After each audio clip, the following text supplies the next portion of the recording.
Hindi cinema के बेहतरीन directors की लिस्ट में यूं तो राज कपूर, गुरुदत्त, बिमल रॉय, यश चोपड़ा, रमेश सिप्पी, मणि रत्नम, संजय लीला भंसाली, एस राजामौली सहित कई हिट डायरेक्टर्स के नाम हैं। लेकिन क्या आप उस डायरेक्टर के बारे में जानते हैं जिसके लिए कहा जाता है कि ये वो शख्स हैं जो एक कलाकार को पहले स्टार और फिर सुपरस्टार बना दिया करते थे। उनकी फिल्मों में एक्टर का कोई इनपुट होता ही नहीं था। अमिताभ बच्चन इन्हें अपना गॉडफादर कहा करते थे। उन्होंने कई सितारों को सिनेमा की बारीकियों से रूबरू कराया और बताया कि जीवन में अगर टाइम को अहमियत नहीं दी तो उनके साथ काम करना मुश्किल ही नहीं नामुमकिन है। और साथ ही यह भी बताया कि कैसे जीवन की असलियत को पर्दे पर बेहद हल्के फुल्के अंदाज में दिखा सकते हैं। नमस्कार, आप देख रहे हैं की मीडिया। दोस्तों, ये डायरेक्टर कोई और नहीं ऋषिकेश मुखर्जी थे, जिन्होंने गुड्डी, आनंद, मिली, चुपके चुपके, सत्यकाम, गोलमाल जैसी कई बेहतरीन फिल्मों से सिनेमा को जगमग किया। अपनी फिल्मों में वो मिडिल क्लास की कहानियों को बेहद हल्के फुल्के अंदाज में दिखाते थे। उनकी यही बात उन्हें बाकी फिल्म निर्देशकों से अलग बनाती थी। धर्मेंद्र, अमिताभ बच्चन, राजेश खन्ना जैसे स्टार्स को सेट पर डांटने से भी नहीं हिचकिचाते थे, लेकिन तब भी हर बड़ा स्टार उनकी फिल्म में काम करने का सपना देखता था। इन्हें दादा साहेब फाल्के और पद्म विभूषण जैसे अवार्ड से नवाजा गया था। इन्होंने अपने 4 दशक के करियर में 42 फिल्मों का निर्देशन किया। सिर्फ धर्मेंद्र ही थे जो इतने बड़े डायरेक्टर को एक बार सारी रात परेशान किया था। आखिर किस बात पर धर्मेंद्र ने किया था ऋषिदा को परेशान? कैसे एक टीचर से ऋषिकेश मुखर्जी बन गए स्टार्स को अपने उंगली पर नचाने वाले डायरेक्टर? क्यों ये कहलाते हैं बॉलीवुड के हेडमास्टर और क्यों अमिताभ बच्चन इन्हें मानते हैं अपना गॉडफादर? इतने अच्छे डायरेक्टर ने क्यों बनाई थी एक बोल्ड फिल्म? जानेंगे और भी बहुत कुछ। लेकिन उससे पहले अगर अभी तक आपने इस चैनल को सब्सक्राइब नहीं किया है तो प्लीज सब्सक्राइब कर ले। दोस्तों, ऋषिकेश मुखर्जी का जन्म 30 सितंबर 1922 को कोलकाता में हुआ था। उनकी स्कूलिंग कोलकाता से ही हुई। उन्होंने कोलकाता यूनिवर्सिटी से केमिस्ट्री में ग्रेजुएशन किया। वहीं कुछ समय तक वो मैथमेटिक्स और साइंस के टीचर भी रहे। उन्होंने बतौर कैमरामैन अपने फिल्मी करियर की शुरुआत की और उसके बाद बीएन सरकार के कोलकाता स्थित थिएटर में बतौर फिल्म एडिटर काम करने लगे। ऋषिदा 50 के दशक में मुंबई आए। वे बिमल रॉय की टीम में एडिटर का काम करते थे। उन्होंने बिमल रॉय के साथ लगभग 5 साल तक न्यू थिएटर्स में काम किया। एक बार फुर्सत के पलों में उनकी टीम ने सोचा कि चलो कोई फिल्म देखते हैं।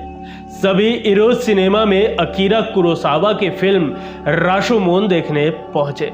जब फिल्म देखकर वापस लौटे तो सभी चुप थे। तब बिमल दा ने पूछा कि कौन है हमारी टीम में जो ऐसी बेहतरीन कहानी लिख सकता है? ऋषिदा बोले, आप मौका तो दीजिए लिखने का। बस यहीं से बिमल रॉय प्रोडक्शन की नींव पड़ी और ऋषिदा अपना बेहतरीन काम दिखाने में जुट गए। बतौर डायरेक्टर उनकी पहली फिल्म मुसाफिर आई। वहीं दूसरी फिल्म अनाड़ी ने 5 फिल्म फेयर अवार्ड जीते। लेकिन ऋषिदा को बेस्ट डायरेक्टर का अवार्ड अपने गुरु बिमल रॉय के हाथों हारना पड़ा। अनाड़ी के बाद उन्होंने एक से बढ़कर एक फिल्मों का निर्देशन किया। अमिताभ बच्चन ऋषिदा को अपना गॉडफादर मानते थे। उन्हें याद करते हुए बिग बी ने एक बार अपने ब्लॉग में लिखा था कि हमने कोई स्क्रिप्ट नहीं सुनी, ना ही कोई कहानी। हम सिर्फ सेट पर आते थे। ऋषिदा हमें कहते थे, यहाँ खड़े हो जाओ, यहाँ चलो, डायलॉग ऐसे बोल दो, सीन में अपनी बात ऐसे कहो। उनके डायरेक्शन का तरीका बस यही था। इसमें एक्टर्स का कोई इनपुट नहीं होता था। आप उनकी फिल्मों में जो कुछ भी देखते थे वो केवल उनका ही इनपुट रहता था। बिग बी ने अपने ब्लॉग में ऋषिदा से जुड़ा एक और किस्सा सुनाते हुए कहा था कि ऋषिदा हमें कभी भी फिल्म के शूट किए हुए हिस्से नहीं दिखाते थे। वे हमेशा फाइनल प्रोडक्ट ही दिखाते थे। उस जमाने में एक्टर्स का एडिटिंग रूम में जाना मना था। अगर कोई चुपके से एडिटिंग रूम में झांकता और ऋषिदा की उस पर नजर पड़ गई तो उस वक्त पेनल्टी भी भरनी पड़ती थी। उस समय वीडियो एडिटर्स भी नहीं होते थे। ऐसे में डायरेक्टर की नजर से सबसे बेस्ट सीन बाहर आता। ऋषिकेश मुखर्जी ने अमिताभ बच्चन के साथ 1971 की आनंद, 1973 की अभिमान, 1973 की नमक हराम, 1975 की चुपके चुपके, 1975 की मिली, 1977 की आलाप, 1979 की जुर्माना और 1982 की बेमिसाल जैसी बेहतरीन फिल्में दी। ऋषिकेश मुखर्जी फिल्म इंडस्ट्री के स्टार मेकर थे। उन्होंने अपने दौर में सिनेमा को लेकर लोगों का नजरिया बदला। वह हिंदी सिनेमा के निर्माता, निर्देशकों और कलाकारों को यह बताने में कामयाब रहे कि कैसे गंभीर विषयों का ताना बाना भी हल्के फुल्के और मजाकिया अंदाज में बुना जा सकता है। ऋषिकेश मुखर्जी सिनेमा के पर्दे की ऐसी समझ रखते थे कि बॉलीवुड उन्हें इस 70 mm के पर्दे का महारथी मानने लगा था। ऋषिदा ने जब अपने करियर की शुरुआत साल 1957 में आई फिल्म मुसाफिर से की, तो उसी समय उन्होंने हिंदी सिनेमा के दिग्गजों को बता दिया कि फिल्मों का हेडमास्टर आ गया है। उनके साथ जिस स्टार ने भी काम किया या उन्हें करीब से जाना, वो ये जानते हैं कि वह टाइम के बेहद पाबंद थे। उन्हें 1 मिनट की देरी भी पसंद नहीं थी।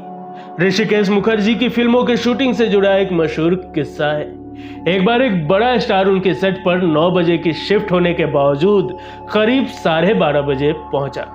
चूंकि ऋषिदा को सेट पर लेट आने वाले लोग पसंद नहीं थे, इसलिए जब वो स्टार आया तो वे उस समय तो कुछ नहीं बोले, लेकिन जब स्टार ने मेकअप करवा लिया और शॉट देने के लिए तैयार हो गया, तब अचानक ऋषिदा ने कहा कि आज शूटिंग नहीं होगी। उनका मूड कब बदल जाए कोई नहीं जानता था। एक किस्सा यह भी है कि एक बार अमोल पालेकर उनके साथ शूटिंग कर रहे थे। उन्होंने कई शॉट दिया जो काफी अच्छा था, पर अमोल को लगा कि वो इसे दोबारा और बेहतर कर सकते हैं।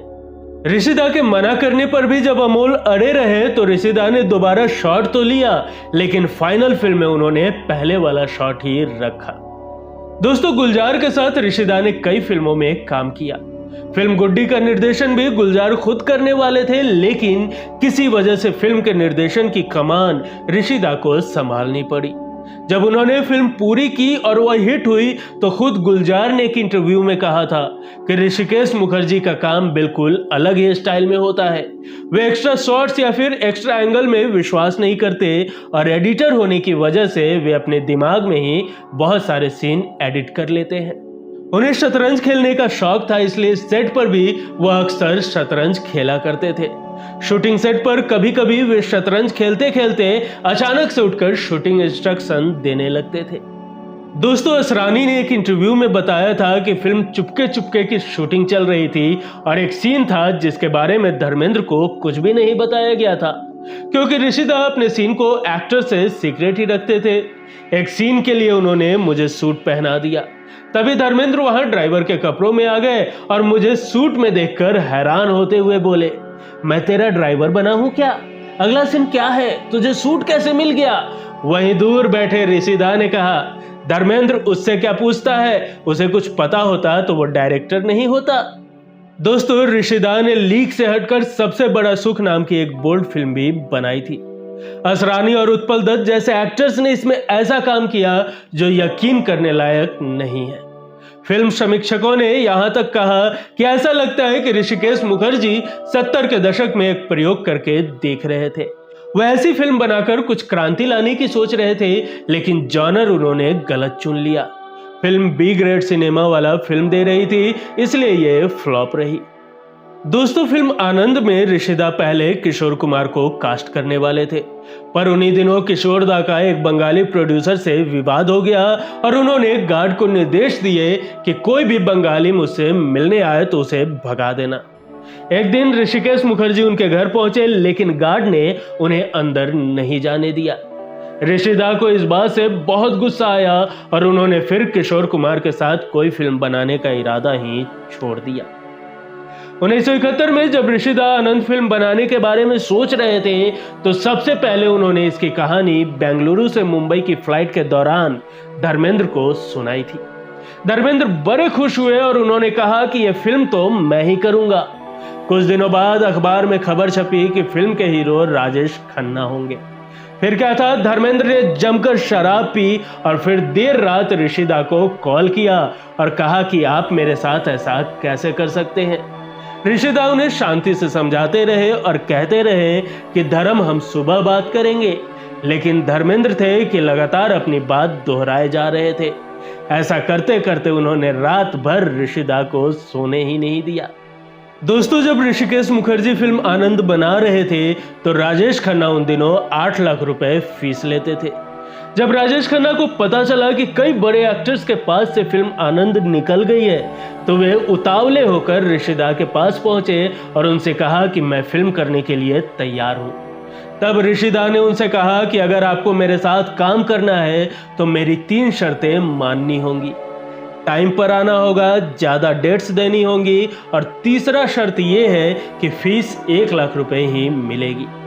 राजेश खन्ना बिना कुछ कहे उनकी सभी शर्तों पर राजी हो गए। दोस्तों, किस्सा है कि जब ऋषिदा फिल्म नमक हराम बना रहे थे तो वो ये बात जानते थे कि उनकी फिल्म का हीरो एक सुपरस्टार है। इस फिल्म के ओरिजिनल क्लाइमेक्स में अमिताभ बच्चन के किरदार को मरते हुए दिखाया जाना था, पर राजेश खन्ना को लगा कि कहीं अमिताभ मरने वाला सीन कर पॉपुलैरिटी ना खींच ले जाए, तो उन्होंने ऋषिदा से जिद की कि मरने वाला सीन उनके ऊपर ही फिल्माया जाए। यहां तक कि उन्होंने अपनी ही फोटो पर माला भी चढ़ा दी थी। जब अमिताभ को इसकी भनक लगी तो वे निराश हो गए। हालांकि फिल्म जब रिलीज हुई तो दर्शकों ने राजेश खन्ना से ज्यादा अमिताभ बच्चन के अभिनय को पसंद किया। दर्शकों की प्रतिक्रिया देखकर राजेश खन्ना ने फिर अमिताभ बच्चन के साथ कभी कोई फिल्म नहीं की। दोस्तों, 1998 में ऋषिदा ने अनिल कपूर जूही चावला स्टारर फिल्म झूठ बोले कौआ काटे बनाई थी। यह उनके करियर की आखिरी फिल्म थी।